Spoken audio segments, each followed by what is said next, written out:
Hi, I'm Pepper Persley, and this is Rebel Girl Sports Hour. Together, we'll dive into stories of strength, courage, and game-changing moments on and off the field. From snowy mountains to fast racetracks, these iconic women athletes will inspire you to chase your dreams. Now, tighten your boots and put on your helmet, because today we're headed to the icy mountains. We're bringing you 4 incredible stories of women who tackled giant peaks and then shred down them with style. First up, the incredible tale of the winningest skier of all time, Mikaela Shiffrin. High atop a snow-covered Swedish mountain, skier Mikaela Shiffrin stood balanced on the precipice of her 87th Alpine Ski World Cup win. Her heart raced, and soon the rest of her body would follow. These were no ordinary nerves. If she won, it would be a huge record-breaking moment. She'd be the winningest alpine skier of all time, beating the current record holder, a man named Ingemar Stenmark. It was such a big deal that even he was cheering for her. Michaela rolled her head right and left, feeling not only the psychological weight of her dreams, but the actual weight of her helmet too. It was emblazoned with the letters ABF-TTB, after something one of Michaela's ski racing heroes had once written on a poster for her. "Always be faster than the boys," she'd written. Below it was Michaela's family motto: be nice, think first, have fun, just like her dad used to say. Michaela tapped her poles together, once, twice, 3 times. She narrowed her eyes and her focus, visualizing the finish line. Then, she was off. She flew down the mountain on her skis, the exhilarating rush of the winter wind whipping past her face. This was the slalom race. Michaela executed quick, tight turns down the mountain, her shins tapping each of the slalom gates as she went. Click, swish, click, swish. She descended the mountain in less than 2 minutes. And then, it was over. She'd done it. The win and the title were hers. Amid the jubilant cries around her, Michaela folded onto the ground, burying her head against her knees. She felt a mix of elation and relief. Before she spoke to reporters, before she saw her family, she needed this one moment to catch her breath. And then they announced it. Mikaela Shiffrin, the greatest alpine skier of all time.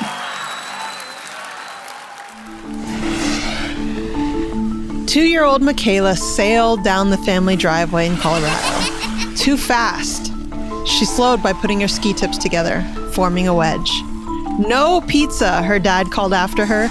Michaela scowled, straightening her skis and fixing her form. Her parents grew up as ski racers themselves, and they knew what good technique looked like. If she fussed, her dad would jokingly call her Princess No. Stubborn and resilient, that was Michaela. When Michaela was 4 years old, she got to ski down her first actual mountain. She'd been waiting a long time for this moment, so it felt extra good to zip through that fresh powder. It felt good, that is, until slip, twist, crash. Michaela plunged headfirst into a pile of snow. The powder buried her completely. She kicked her legs in the air, trying to wiggle out. When her dad lifted her free, he asked if she wanted to go home. "No!" shouted Princess No. She couldn't give up now. She was going again. When her family wasn't skiing, Michaela and her brother would pedal around the neighborhood on a unicycle, taking turns climbing on, tumbling off, and bouncing back, giggling all the while. As they played, their balance improved. Michaela was honing her ski skills year-round. By 11 years old, Michaela was considered an alpine skiing prodigy. She competed mostly in slalom and giant slalom, but had plans to one day branch out into Super G and downhill. She moved to Vermont to attend the famed Burke Mountain Academy, where she trained up to 5 hours a day, 5 days a week, in icier conditions than she had back home in Colorado. Skidding down the East Coast mountain for the first time, Michaela felt out of control. It was like skiing on an ice skating rink compared to the racing conditions she was used to. But like her parents taught her, the hard way was the right way. Skiing on icy slopes was giving her experience in different settings, and she was surrounded by other incredible athletes. It was a winning combination. At age 18, the first of many dreams came true. Michaela was headed to Sochi, Russia, to compete in her first Olympic Games. In Sochi, Michaela leaned into the rhythm of her first slalom run, carving the mountain with a swift, steady tempo. She maneuvered around the gates, feeling the familiar smack as they hit her shins. Long ago, she'd learned these moves in her kitchen with her mom, her first coach, holding a broomstick to stand in for the gates.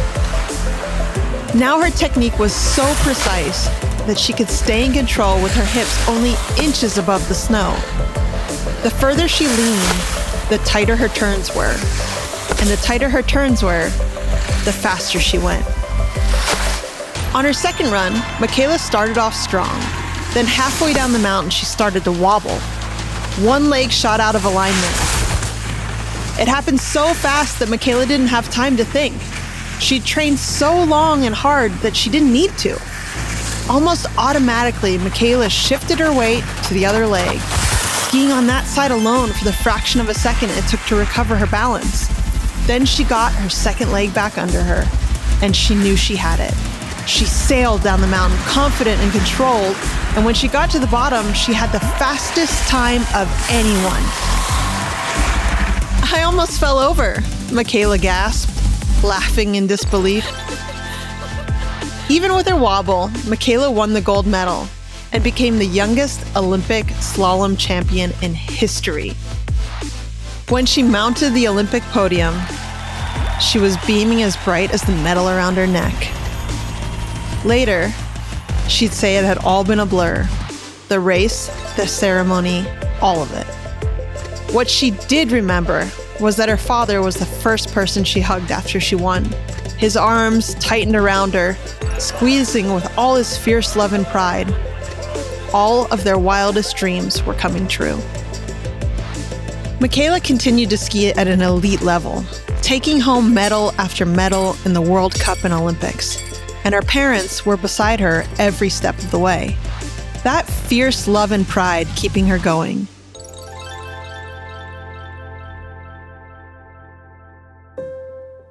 But then, tragedy struck.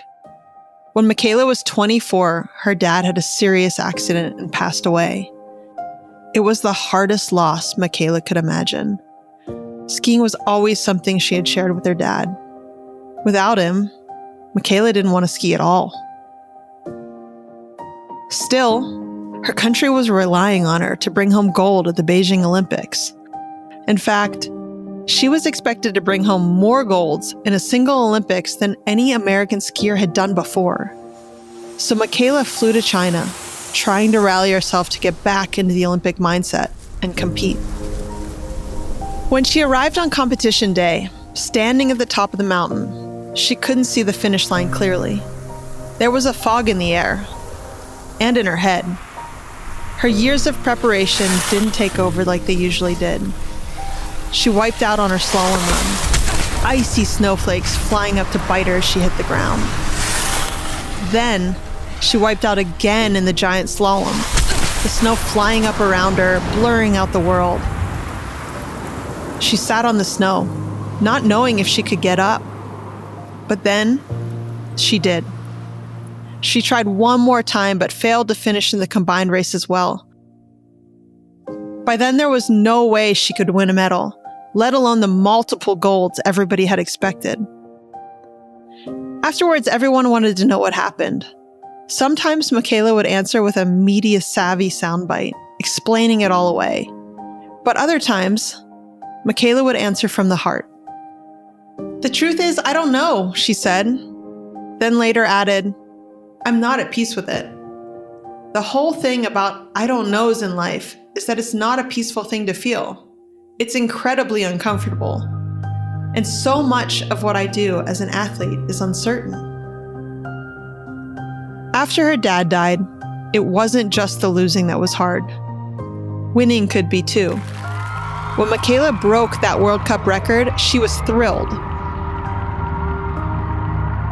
But immediately she felt the absence of her dad.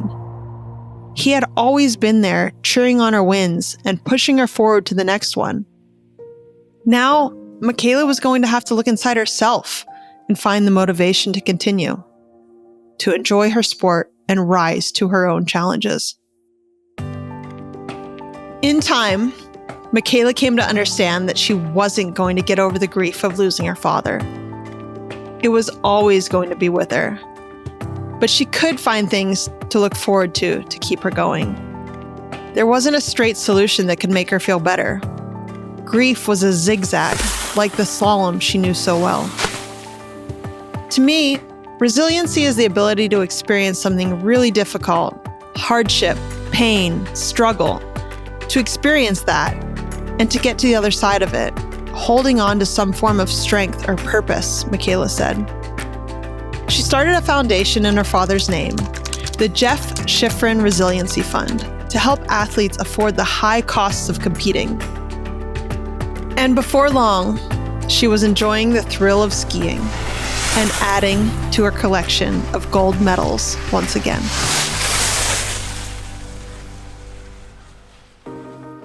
As Michaela continues to rack up World Cup wins, 97 as of 2024, more than any other man or woman in her sport, she's also racked up reindeer. It's tradition at a slalom race in Sweden for the winner to get to name a reindeer. So far, Michaela has 7. Rudolph, Sven, Mr. Gru, Sunny, Lorax, Grogu, and Ingemar, named after the man whose record she broke when she became the winningest alpine skier of all time. Things have been going well in other parts of Michaela's life too. She got engaged to a fellow skier, and in 2023, she won an ESPY award for the best athlete in women's sports. In her acceptance speech, she said, "Through failure and through success, it's been a long journey, and it's not over yet." Michaela is headed for her 4th Olympics in winter 2026. She finished her acceptance speech by putting her extraordinary, record-breaking career in perspective. There was a lot of talk about records, and it got me thinking. It's not important to break records or reset records. It's important to set the tone for the next generation, to inspire them. And as fans all over the world will attest, that's exactly what she does. Michaela inspires through her resilience and dedication, giving back to support the community of the sport she loves the most. And she carries her loved ones in her heart with her every day, and on every plane ride, every training workout, and flying down every snowy mountain. Wow, can you believe all that Michaela has been able to accomplish? She's pushed through so many challenges to be her very best, and now she has a whole herd of reindeer to show for it. Michaela's story was narrated by a true snow sports pioneer. Kristi Leskinen started free skiing when the sport was almost entirely boys. Today, women's freestyle skiing is in the Olympics. Our host Layla is going to interview Kristi to ask her all about it. Take it away, Layla. Hi, Kristi. I'm a big fan. Can you please tell our listeners a little bit about yourself? Hi, I'm Kristi Leskinen. I'm from a small town in southwestern Pennsylvania, and I'm a professional freestyle skier. It's great to meet you. What is freestyle skiing anyway? And how did you first get involved with the sport? Freestyle skiing is anything in the air. It's jumps, it's rails, it's doing tricks and spins and flips and all the kind of crazy things that you think of when you think of skiing. I think the thing that originally drew me to skiing was just the speed and the adrenaline rush that comes with the first time you're on skis. You're almost explorers, exploring physical possibilities. But I think I also just love the blank white canvas that skiing provides. It just makes you feel like you can create anything or anything is possible. Ooh, it's like you're painting on the mountain. Do you have a favorite memory from the slopes? I think my all-time favorite memory from the slopes was when I was like 12 years old. And the first time I went into a terrain park and hit a big jump and probably got 5 feet of air, but I felt like I was like floating this 360 around. And I went home that night and I couldn't sleep all night. I was like dreaming of flying through the air and like how cool it was. And I think actually looking back, that was a pretty defining moment in my life because it lit me up in a way nothing else had before. And I knew I had to keep pursuing it. I think I might dream of flying after this. Can you tell us how you and your friend Sarah got more girls involved in free skiing? When I first got into free skiing, there were no other girls doing it. And slowly I started hearing about this girl from Canada that was doing the same thing that I was doing. And her name was Sarah Burke. And I think in those early days before we actually met, maybe people were trying to build up a little bit of rivalry between us. Like, oh, you're the only girl. There's another girl from Canada and you're going to compete against her. And but as soon as Sarah and I met, we realized that we really needed each other. Not only for like the gripes of being girls in a male-dominated sport, but in order to get the sport where we wanted to get it, we needed more girls involved. So Sarah and I really took a DIY approach as like, how do we grow the sport? Well, through promoting it, through coaching camps, through encouraging other young women and girls to get involved, to enter contests. And it was really kind of crazy in those days because we watched the sport go from like just the two of us to, now it's in the Olympics, which is crazy. That is crazy. I know that freestyle skiing can be really dangerous. Do you ever get scared? And if so, what do you do? Yeah, I used to get scared all the time. I mean, from everything from like a really big jump to doing a new trick for the first time to like, of course, avalanches. Avalanches are terrifying. And so you prepare for that through baby steps, if it's a new trick, make sure that you have all the prerequisites. If you're going to do a 540, make sure you've done a 360. If you're going to go out in the backcountry, make sure you have a team around you and a guide and you've had your avalanche training and you know, it's preparation that gets you over the fear. I really like that idea. Preparation got me over the fear of doing this interview. What advice would you give to your 10-year-old self? I think I would just say that, like, when you're young, try everything. Like, you know, run track and field and play soccer and play basketball and do gymnastics and karate. I mean, like, I feel like at that age, like, skills are cumulative and everything you learn in one sport, you can find a way to relate it to another. So just, like, stay busy and make sure you're going to get the opportunity to find out exactly what you love so that you can do exactly that. I love that. Okay, last question. You read the story of fellow skier Mikaela Shiffrin. What does her story mean to you? Michaela's story means a lot to me. She is an absolute icon of the sport of skiing. And I have so much respect for her accomplishments and the things that she's done on snow. But if it's possible, I think I have even more respect for her as a person. She has managed to break all boundaries while remaining relatable and humble. And she constantly gives credit to the team around her. And she just is somebody that I think all young women and girls can look up to. You're both people that girls can look up to. I know I do. Thanks so much for coming on the show, Kristi. Fantastic interview, Layla. I love hearing about Kristi's passion for skiing and how she was able to change the whole sport by doing what she loves. And I like her advice about tackling fear through preparation and training. With that mindset, anything is possible. Now, let's head back to the mountains for a new kind of snow story. This rebel doesn't just hit the slopes, she hits the snowy halfpipe. Chloe Kim is a gravity-defying, record-breaking snowboarder, and as an Olympic gold medalist, she uses her platform to speak out about the importance of caring for mental health. Go, Chloe!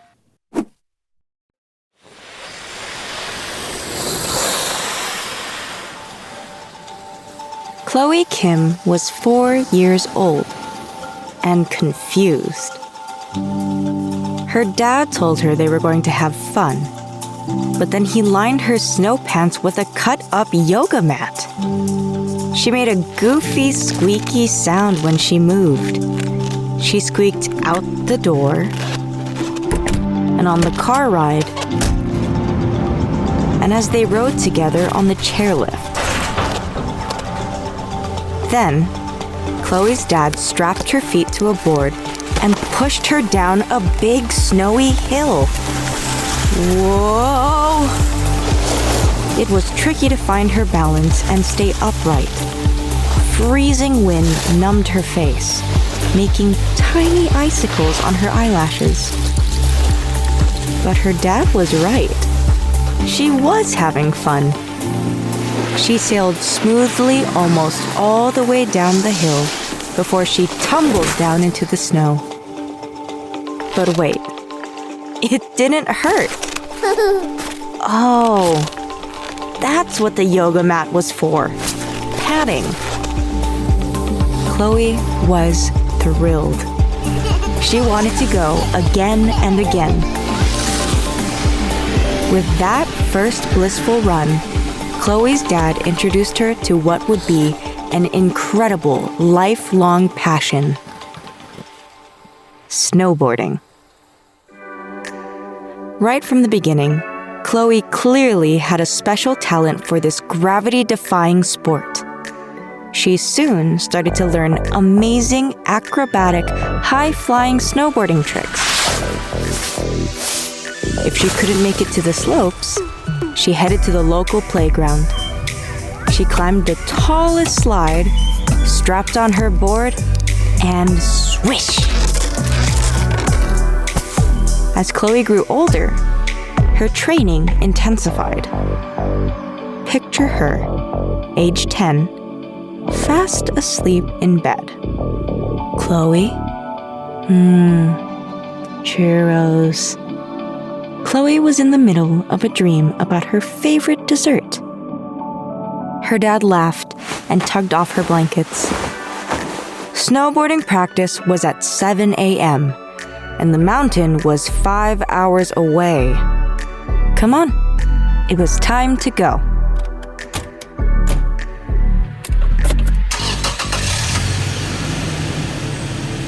Chloe sacrificed a lot for snowboarding. Her sleep, her free time, her weekends. But by the time she was just 13, she was on the U.S. national team and competing in a huge international competition called the X Games. At the X Games, Chloe competed in an event called the Super Pipe, which is a very long, 22-foot-tall half-pipe made of packed snow. For her first two tricks, Chloe soared into the air and twisted her body into complicated poses. Her landings weren't perfect, but she didn't fall. She knew she had more in her, though. For her final trick, she planned to do a McTwist, which was very challenging. She had to rotate 1.5 times while flipping upside down in the air. And the toughest part, she planned to grab the board with one hand for extra points.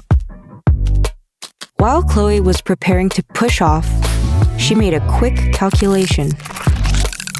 She realized that in order to win, she needed to make the McTwist even harder. She'd have to fly up, spin twice, and add a double grab to the board.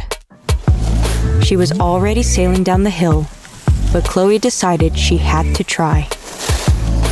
She launched off the pipe and gave it her all, soaring, flipping, twisting, grabbing. And then she landed it. The crowd went wild. She'd made a game time decision in mid-air and earned a silver medal. It was incredible. That night, Chloe's phone was blowing up with DMs from snowboarding fans. She was giddy reading them. But then, her heart sank. There was 1, no 2, no 3. Oh, so many mean messages mixed in with the encouraging ones. Chloe's eyes stung with tears. You see, Chloe was a Korean-American girl in a traditionally very white and male sport, and some people resented her success. Their messages accused her of stealing attention from her white teammates. Chloe was crushed. She climbed into bed, pulled the covers up over her head, and cried herself to sleep on what should have been the happiest night of her life. Chloe didn't give up, though. She kept on practicing her tricks and daring herself to try new skills. She was determined to go to the Olympic Games, and when she was 17, she finally got her chance. It was especially momentous for her because the Olympics were being held in South Korea that year, which was where her parents were from. Chloe felt like she was connecting to her past and claiming her future. She was so excited to get big air and make history. On her very first run, Chloe scored high enough to secure a gold medal. The announcers called her second run the cherry on top, but she didn't see it that way. Poised at the top of the slope, surrounded by South Korea's pristine mountains, bare winter trees, and clear ice blue sky, Chloe listened to the crowd cheering her on and launched into her second run. First, she whooshed into the halfpipe and whipped a 1080, twisting her body all the way around 3 times. Then she landed, zoomed up the other side, and whipped her second 1080 in a row. It was jaw-dropping. She was the youngest woman to have ever accomplished these tricks back-to-back at the Olympics. Chloe earned a near-perfect score and became the youngest woman to ever win the snowboarding Olympic gold. After the ceremony, Chloe's family gathered around her in their home in South Korea. Chloe lifted her gold medal from her neck and placed it around her grandmother's. Her parents tried it on too. They all laughed and cheered and wiped happy tears from their eyes. After her win at the Olympics, Chloe became very famous. But with more fame came more upsetting messages. Some cruel people were calling her all sorts of names. And it felt like even the people with good intentions wanted answers from her, as if she could speak on behalf of all Asian Americans. Chloe was heartbroken. This isn't healthy, she thought. Although many in her community, and even in her family, didn't understand it, she started therapy. She also decided she needed a break from snowboarding and the spotlight. So, she enrolled in college and took some time to fill her brain with new ideas and live the life of a student.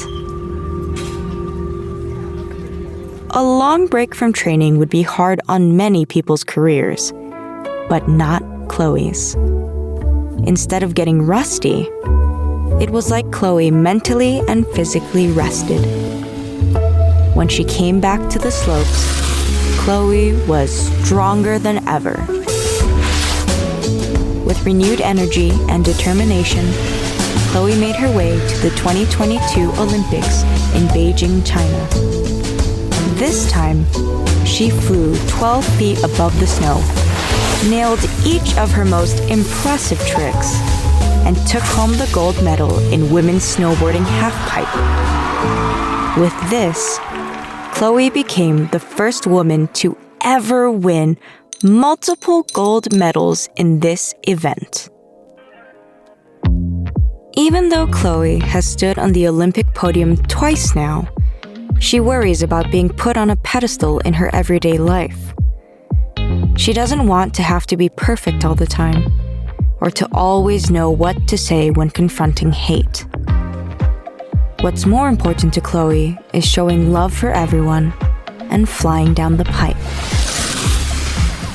As she says, it's really hard to find the perfect words that will encourage people. The only way I can do that is through my story.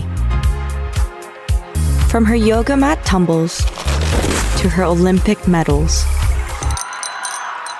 Chloe shows us that being a rebel means being a work in progress. We all deserve the chance to make mistakes and learn from them. After all, no matter where her success takes her, a perfect day for Chloe is still just her board, and carving through some freshly fallen snow.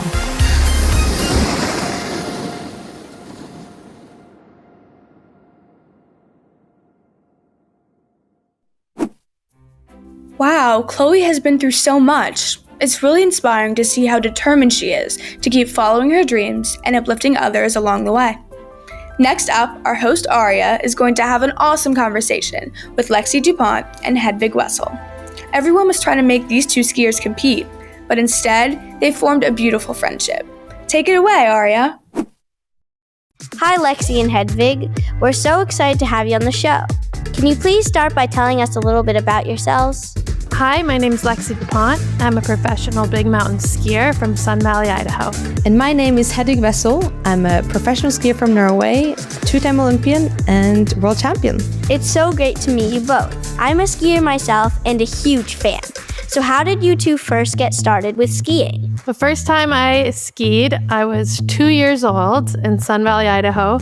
It was just something that we did with the family. I don't even think I had another option. I first started skiing in kindergarten. We actually had a ski lift in the kindergarten, so I didn't really have a choice. I started skiing when I was 3 years old. It was just the most fun thing ever. Whoa, I wish my kindergarten had a ski lift. There are a lot of different ways to express yourself on the mountain. Can you describe the many different types of skiing for our listeners? Ski racing is kind of what you typically see on the television, so who can get down the mountain the fastest. And then mogul skiing, you have moguls, which are the big bumps with the jumps in the middle. And then big mountain or free skiing is this real expression of self. Yeah, that's the kind that I do, specifically freeride. That's how Hedvig and I met, was on the Big Mountain Freeride World Tour. And you get to look at this beautiful mountain. Most of the times you're hiking to the top of the mountain or using a helicopter or a snowmobile to access it. And then you get to express yourself down this mountain. There's a panel of judges that are judging you on your flow, your technique, your speed, your agility, kind of like the tricks that you're doing, the different features that you're hitting, whether they're cliffs or jumps. Freeride is the best. When I'm flying down the mountain, it always makes me feel like I'm on top of the world. What do each of you love most about skiing? Honestly, skiing is my favorite thing on the planet. I get so much joy from skiing. It's like playtime. As an adult, to be able to tap back into that inner child, as a child being able to just go out with your friends and your family and play. Skiing is so magical for the aspect of play.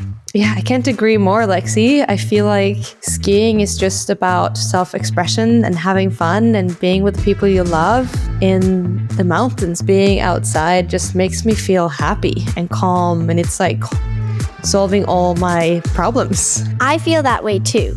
So as professional athletes, you skied in a lot of competitions. And Hedvig, you've even gone to the Olympics. Do you ever get nervous beforehand? And what do you do when that happens? Yeah, definitely get nervous all the time. The preparation happens, that whole year, really. Like the summer, the fall, the physical training, mental training. Just before the competition, I will close my eyes and imagine that I'm skiing down the hill, and if I'm jumping some cliffs or doing some big turns or something that I need to be careful about, I would visualize that. And then when I'm on top of the mountain, I put on my headset and try to listen to some fun music and look up and around in the beautiful nature, and just enjoy as much as possible. When I was competing, when Hedvig and I met on the Freeride World Tour, I was terrified. And for me, what really helped me was my breath. Coming back to my breath work and being able to slow things down. And that relates, if you're in a competition or just anything that makes you a little bit nervous, is to remember that you can calm yourself down with your breath. These are such good ideas. I like to visualize my line the night before too. Even with lots of training and preparation, falling is always part of the sport. Have either of you had any big falls? Yes, so I was skiing down this couloir. It's basically a small, long hill where there's rocks on both sides. And then I started skiing and it felt really good. The snow was really compact and fast. And I was like, oh, I can ski really fast here. But then as I was skiing, I was almost like quickly looking to behind me, and I saw some snow coming. And I was like, no, this can't race me. I need to go faster and faster and faster. I tried for as long as I could to go as fast as I could. But then in the end, the slough took my skis, it catched me, and then it made me fall. So I was like falling and tumbling and like my whole body up and down and up and down, and I didn't know I was up, I was down. I was covered in snow, but when I stopped, I could see the sun and see the sky, so I wasn't covered with my whole body. But that was a little scary experience, and something that I've only done once and hopefully never again. Oh no, that sounds really intense. I'm glad you're okay. And meanwhile, before, there's a couple moments where I'm like, oh my gosh, my friend is buried in an avalanche. And to hear her voice come over the radio just brought so much ease to me. I think I even started like crying on the mountain because I was so happy that she was okay. You were like, okay, yeah, I need a little break, but like I'm okay. And it was just so cool to see you get back up after such an intense fall and compose yourself and then want to continue to ski later that afternoon. Wow, that's a really amazing story. Thank you for sharing. How did you get up and ski again after a big scary accident like that? I think it's important after big falls to take some time, check in with yourself, make sure that everything is okay. Sometimes take a rest, and if you're all right and you're feeling good, you can continue. But it's important to get back up. If we wait too long to try it again, we might be more scared than we actually need to. And it's maybe not as dangerous as we think. It's important, when possible, to go back up and try it again. Okay, I'll try to remember that next time I wipe out. Do you have any advice for kids who are interested in trying a new sport like skiing? It's just about doing it often. And if you love it, keep doing it. The other piece of advice I would give is to remember that we all started at the very beginning. Every single one of us had to learn how to ski. We all fell. We all didn't quite know how to stop. We didn't know how to put our gear on properly, and we just took the time to learn. So remember that we all started at the beginning and we put in the time, and if you put in the time, you can also become a professional skier too. I remember when I was younger, I was thinking, if I'm falling, I'm doing something good, because then I'm pushing myself in the right direction. Because if we never fall, we also never know where the limit is, right? So also, if you are able to go out with someone who's better than you, then you will become even better, even faster. I love that advice. The two of you started an amazing organization called Sister Summit to help connect women skiers and snowboarders. Where did you get the idea to start this organization? Growing up in Norway as a skier, mogul skier first, and then going into freeride, it was hard to find girls in the sport. And when I met Lexi, we started Sister Summit, and we felt that this community is really needed. And how can we create something that we've been missing when we grew up? Sister Summit came about after Hedvig and I were experiencing, what happens when women work together instead of compete against each other.